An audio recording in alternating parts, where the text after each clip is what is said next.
bad news for us, but I think our smiles are sincere nonetheless. Workers most happy apparently are women aged 40 that make about $38,000 a year. This study was carried out by UK recruitment firm Randstad, who asked about 2,000 employees about the quality of their professional lives. These happy souls tend to work in construction, farming, hospitality, or teaching, as my happily retired mother knows. But the most unhappy were people in the public sector, manufacturing, and financial services. But there's no mention about financial journalists. So let's just hope that, the smile's sincere. I think we're doing all right, especially given what time in the morning we have to get up. That's right. Thanks very much for that, William Hildebrand. All right, it's time to take a look at what's grabbing headlines here in France. And for that, I'm joined by Florence Villemeau. Good morning, Hello, Florence. Also with a smile on her Big face. smile on my face, always. They're still continuing to react to that press conference that François Hollande gave a couple of days ago, aren't they? That's right, that very pro-business Hollande who showed his face, a new Hollande, according to a lot of the French media. Well, Le Figaro takes a look at how businesses are reacting to this new pro-business Hollande. And, well, as you can see on the front page, it's measured enthusiasm. On the one hand, they're applauding these pro-business measures that he laid out during that press conference. But on the other hand, they're waiting for the other shoe to drop. They have some doubts as to whether the president will actually make good on his promises or if he'll attach some sort of binding constraints to them. Now, in Le Figaro's editorial, it points out that the government, announced all sorts of plans to cut labor costs and taxes for businesses that create jobs, and it's better late than never, according to Le Figaro, but businesses must tread carefully. Hollande talked about a responsibility pact with businesses, but Le Figaro warns that it could become a gullible pact if businesses fall for it. Right, but the big question is, who's going to pay for all this? That's right, that's the huge question that a lot of people are wondering today. Hollande pledged to slash 50 billion euros in public spending and abolish 30 billion euros worth of payroll taxes by 2017. But where is that money going to come from? This article in Aujourd'hui en France points out that it's not really clear where the government is going to come up with that extra cash. For now, the math seems a little fuzzy, but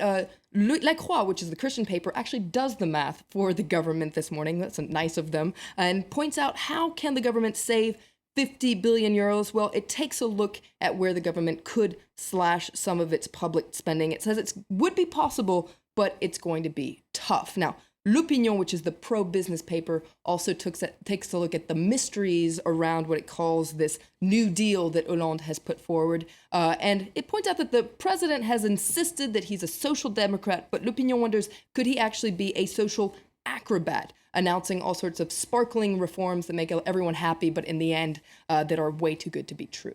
And the papers, both left and right papers, are still talking about this so-called new Hollande, aren't they? That's right, and they're taking a look at how the left and the right are reacting to this new Hollande. Le Figaro takes a look at the left, and it points out that a lot of people in the left, especially the left of the left, as it's called here in France, aren't so happy about this new Hollande and his sidestep to the right. Now, some in the government are supporting Hollande half-heartedly, and some actually are wondering whether Hollande is still a leftist. We saw yesterday, for instance, that Rue 89, the online paper, was wondering whether Hollande had not just kissed goodbye to the left during that press conference. Now, Le Figaro also takes a look at how the right is reacting to this, and it points out that, well, it's kind of like the rug was ripped out of from under their feet, because criticizing Hollande for not being pro-business is kind of what the right is all about these days. So now what? They don't really know how to react to this new social democrat Hollande, according to Le Figaro. And there's no real official party line. So politicians from the right are reacting in somewhat of a dispersed way. There's no official way. They seem kind of divided about whether they should embrace this new Hollande or react in a knee-jerk way. Libération on their front page says that the right is actually very rattled by this whole thing, very divided. And in its editorial, it wonders, could this not just be a strategy from Hollande? Could he not be drawing a new political landscape in the lead up to the next presidential election? It's a very interesting article because it wonders, could this be some sort of a subtle trap? By taking a step to the right, Hollande is dividing the opposition, so that's a good thing, and also forging kind of a new path in the center, which will attract people away from the right, especially people who are upset with the way that the opposition has become so right-wing. So it wonders, could this be some sort of a trap that he's setting? And it says all this could work only if there are positive economic signs coming up.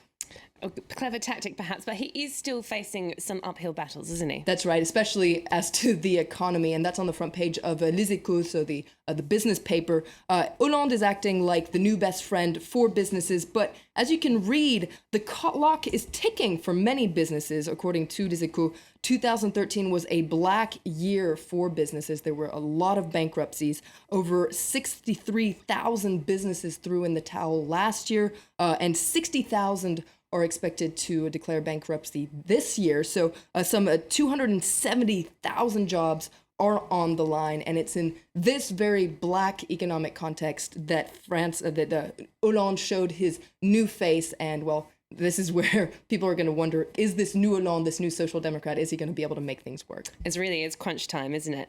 All right, thank you very much for that wrap up of what's making headlines in the French papers. France William. We're going to take a short break, but stay with us. When we come back, we'll bring you a special report in our focus segment on those who are still trying to piece together their lives and get to the bottom of what went wrong 1 year after the largest hostage crisis in history. Do stay tuned for that.